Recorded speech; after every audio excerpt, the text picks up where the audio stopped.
एक खासदारकी होऊ शकते. संजय राऊत असं म्हणतायत की पवार साहेबांनी असं म्हटलंय की इच्छा व्यक्त केली होती पवार साहेबांनी, असं संजय राऊतांचं म्हणणं आहे. काँग्रेस आणि शिवसेनेनं पाठिंबा द्यावा यासाठी काय तुमची असणार आहे पाऊल आणि तुमची भूमिका काय आहे? या बाबतीमध्ये आता आमची कशा प्रकारची त्याची चर्चा झालेली नाही. भविष्य काळामध्ये ज्यावेळेला अशा प्रकारच्या वेळ येईल त्यावेळेला आम्ही सविस्तरपणे महाविकास आघाडी वाटण्यात चर्चा करू. आरोप लावले होते त्याच DSR कंपनीच्या विमानातून रोहितदादांनी 2024ला ऑक्टोबर 2024ला प्रवास केलेला होता. ज्याचा प्रवास आपण करतो त्याच कंपनीवर आपण आरोप लावतो, अशा पद्धतीची माहिती पुढे होती. नाही, त्यांनी रोहित पवारांनी सांगितलेलं जे आहे त्याची चौकशी करावी याची त्यांनी मागणी केली. आरोप केले म्हणजे काय, त्यांनी शंका व्यक्त केली. रोहित पवारांनी शंका केलेली ती अपडेट अगदी तंतोतंत आहे. त्याची चौकशीमधून अहवाल पुढे यावा एवढी त्यांची प्रामाणिक इच्छा आहे. आता एखाद्या गोष्टीला शंका व्यक्त करणे म्हणजे त्यावेळेला अपघात झाला पाहिजे ना, आता असं तुमचं म्हणणं होतं का? ज्यावेळेला अपघात झालेला आहे त्या अपघाताच्या बाबतीमधले जे ते काही तांत्रिक मुद्दे त्यांनी उपस्थित केले आणि ते खरे आहेत. त्याच्यामध्ये मुख्यमंत्र्यापासून सगळ्यांनी सांगितलेलं आहे की चौकशी अहवाल पुढे येऊन द्या. आमचं म्हणणं आहे की त्याचे जे मुद्दे आहेत त्या मुद्द्यावर त्यांनी जी अपेक्षा व्यक्त केली कोणाकडून चौकशी करावी त्याच्याबद्दल चौकशी करावी.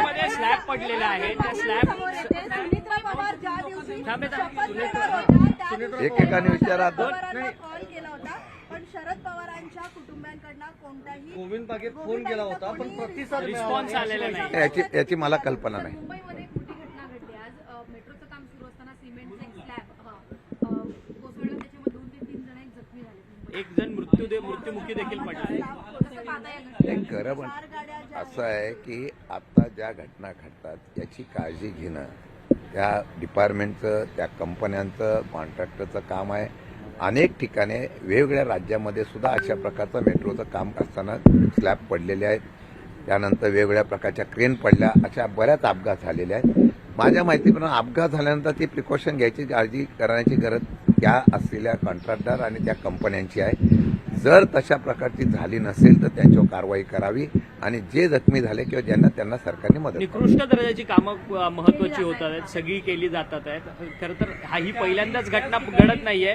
समृद्धी महामार्ग असेल त्याला देखील खड्डे पडतात. मला माहित नाही, मला माहित नाही. मला एवढंच सांगावंसं वाटतं मेट्रो कुठपर्यंत असावी. एकदमच अख्ख्या देशामध्ये राज्यामध्ये मेट्रोचं जाळं इतकं उभं राहायला लागलेलं आहे की मुंबईची मेट्रो आता पार अगदी पालघरपर्यंत जाणार आहे असं ऐकतोय, तर पुण्यापर्यंत जाणार आहे असं ऐकतोय. म्हणून मेट्रोचं एवढं जाळं उभं करण्यासाठी एवढं सरकारकडे इतका निधी कुठून आला किंवा इतकं सरकार या मेट्रोसाठी आग्रह काय, हा पण एक चर्चेचा विषय आहे. पण असो, पण निकृष्ट दर्जाची कामं आहेत का? आहेत. सभागृहामध्ये आम्ही मुद्दे मांडतो का? तर मांडतो. उत्तर काही येत नाही. आता जर एक्सिलेशन अशा प्रकारचं एक्सटेन्शन देऊन आपण जर जास्त दराने निविदा काढत असो, जास्त इस्टिमेट काढून जर त्या ठिकाणी कामं करत असो, ते करून सुद्धा निकृष्ट दर्जाची कामं होत आहेत, ही सत्य परिस्थिती आहे. म्हणून मला वाटतं की या सरकारच्या असलेल्या यंत्रणेमध्ये पूर्णपणाने ही पोखरलेली आहे, त्याच्यावर कारवाई करण्याची गरज आहे.